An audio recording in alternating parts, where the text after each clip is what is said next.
Hola clase. Today we're going to talk about direct object nouns and pronouns. And really, why do we use these? Well, we use them to avoid repeating the same thing over and over when we're speaking or when we're writing. And we do this in English as well. And so we're going to actually look at some examples in English but mostly in Spanish. So clase, just so you know, when it comes to writing direct object pronouns, those come a little quicker than speaking.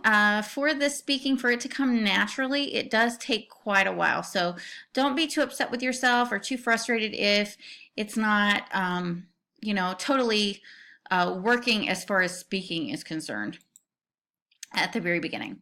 Okay, so let's talk about what a direct object is. And a direct object is the same in English and in Spanish. It will answer one of two questions, either who or what. Okay, and that is in relation to the verb. So if I have the sentence, I eat the tamales, I would ask the question, what do I eat, right? So that's in relation to the verb, and our answer is the tamales, right? So they've put this direct object in red. The same thing happens in Spanish. Yo como los tamales. We're just saying the same thing, right? So here, I would ask, what do I eat? Los tamales, right? So that one's in blue. Okay. Now, here's an example of a who. So Oscar kisses his wife, right? So who does Oscar kiss? His wife, right? So there's our direct object. Same thing happens in Spanish. Oscar besa a su esposa. So who does he kiss? Su esposa, right? So who or what after the verb. That's the important way to, very, very important thing in order to help you determine what your direct object is. Okay, so something happened, if you would have noticed, when we were talking about Oscar kissing his wife. Any direct object that happens to be a person or a pet, okay, it will have a personal a in front of it. So there was our example. Oscar kisses his wife. We had Oscar besa a su esposa. This a is a personal a, and it translates to nothing in English. Something we have to do in Spanish anytime a person or a pet is a direct object. But remember, it has to be pets. It can't just be some random squirrel crossing the road or a cow over in a field, right? It has to be a pet for this to work. I walk the dog every morning. Paseo al perro todas las mañanas. And notice there's the al there. And remember what's happening is our a with our el, that means the, makes al. So this works with the a that means at, but it also works with the personal a, which has no translation. Okay, generally the personal a is not used after the verb tener, even though sometimes it makes sense for a person is a direct object. It's just generally not used. So Oscar tiene una esposa muy bonita. He has a very pretty wife. So we would say, what does Oscar have? He has una esposa. He has a wife. But notice there's no personal a here.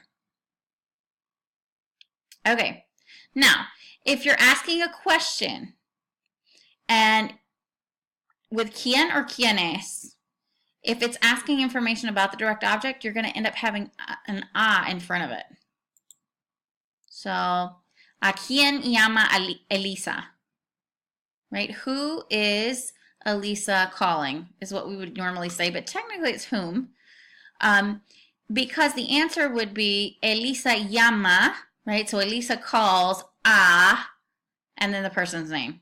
Elisa llama a Pablo, right? So whoever this quién is our direct object. Okay, so now you're able to locate what a direct object is, locate that in the sentence. So what we want to do is be able to replace those with a pronoun, so that later on in sentences, in paragraphs, speaking, writing, that we are not repeating the same noun over and over. So look at this. Did you buy the piano? Yes, I bought the piano. Did you pay a lot for the piano? Well, the piano wasn't cheap. Can you play the piano? Yes, and my brother plays the piano too. And of course that got cut off. So look at this. Piano, piano, piano, piano, piano, piano. And if you were having to listen to this, it would drive you crazy. But up until this point, this is what you've been doing in Spanish. Okay? And so what we want to do is stop saying piano so much. And that's why these direct objects come in handy. So just like in English, Spanish is going to be the same way. We are replacing these. However, the location is a little different in Spanish. Okay? So what we would do typically in English is use those pronouns instead. So we would say, did you buy the piano? Yes, I bought it. Did you pay a lot for it? Well, it wasn't cheap. And can you play it? Yes, and my brother plays it too, which is kind of cut off here. Okay, so we've now replaced piano in English with it. So what we want to do is do the exact same thing in Spanish. That's our goal here. So,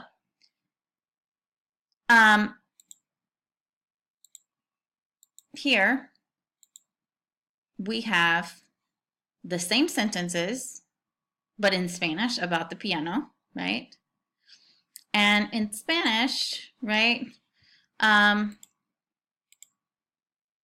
it's el piano, and we would put our direct object pronoun here. So notice that it is located, in this case, directly in front of the conjugated verb. Here it would be attached to the infinitive, and then that last one, accidentally clicked, guys, sorry, there would be one here as well.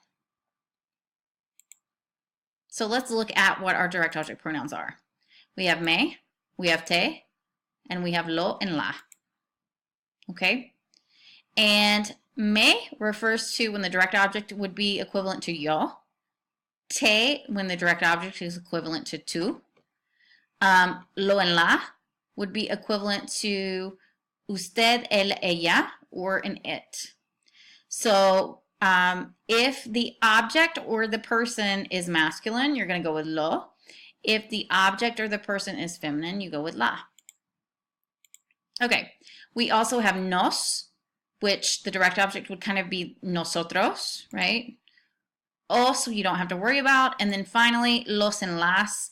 Again, this would be equivalent to ellos, ellas, or ustedes. And depending on who the group was made up of, you would use los or las. Same thing with objects. If it's a plural object, if it's masculine, los, plural, las. Okay? And so technically in English, like some of these, we would have it or him or her or those sorts of things. Nos would be us. Okay. So these top ones are exclusively used for people. Down here, we're dealing with people and things, both. Okay, so let's talk about replacing those. If I still have this sentence, I eat the tamales, yo como los tamales, right? Our direct object is highlighted here. Look at this. Tamales, right, is plural and masculine. So we want to make sure that we replace it with one of our pronouns from before. And it's going to be los, okay? We're going to put it directly in front of the conjugated verb. So yo los como. I eat them, right? Okay. Back to our other example, Oscar kisses his wife, which was Oscar besa a su esposa, right? So here's a direct object. We're dealing with a person, and she's female. And so what we want to say is he kisses her, right? This is just one person, and she's female. He kisses her, and that would be Oscar la besa, right? So again, it's the la that replaces su esposa. It's located in front of the conjugated verb.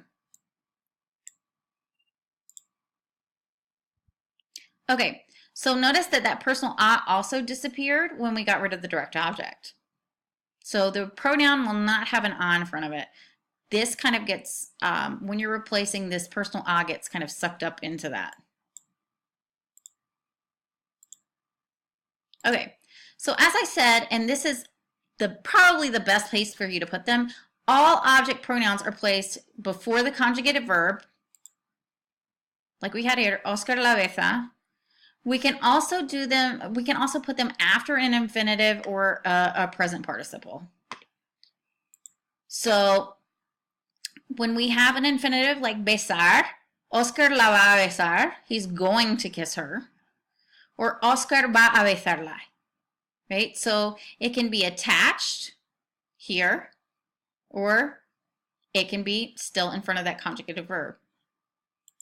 And finally, our present participle, Oscar la está besando, or Oscar está besándola. Now notice what happened with this one. If we attach it to the end, we added an accent mark over the a in ando. I suggest that you stick with just placing it in front of the conjugated verb, and that way you don't accidentally add it to the wrong thing or have to worry about accent marks. Okay, so we're going to do a little practice, and guys, I encourage you to pause because I'm going to go through these quickly. I'm running out of time. So, ¿qué hacen en la casa? What are they doing in the house? ¿Quién saca la basura? ¿Quién saca la basura? El hermano la saca, right? So we've got all of these in bold that are going to be your direct objects, okay? Next, la hermana viste a la niña. Sí, la viste, right? So it's asking, does she dress the girl? She dresses her. Yes, she dresses her. Muy bien. ¿Quién lava los platos? ¿Quién lava los platos? El padre los lava. El padre los lava. La mamá prepara la cena. So is this true? Is she preparing dinner? Sí, la prepara. Right? So la cena is feminine, it's singular. We put our la here. Yes, she's preparing it. Okay. El hermano hace la cama. Here's this guy here. This is a question, right? Is he making the bed? Sí, la hace, right? Because we're replacing la cama. Okay, ¿quién limpia la sala? So aquí está la sala. So ¿quién limpia la sala? La hermana la limpia. And there's two laws in here, which there shouldn't be, right? But it is replacing la sala, right? She cleans it. So that's it, guys. So hopefully this helps you a little more in understanding what a direct object is and how to replace it. But of course, as usual, if you have any questions, feel free to contact me. Okay, clase, hasta luego.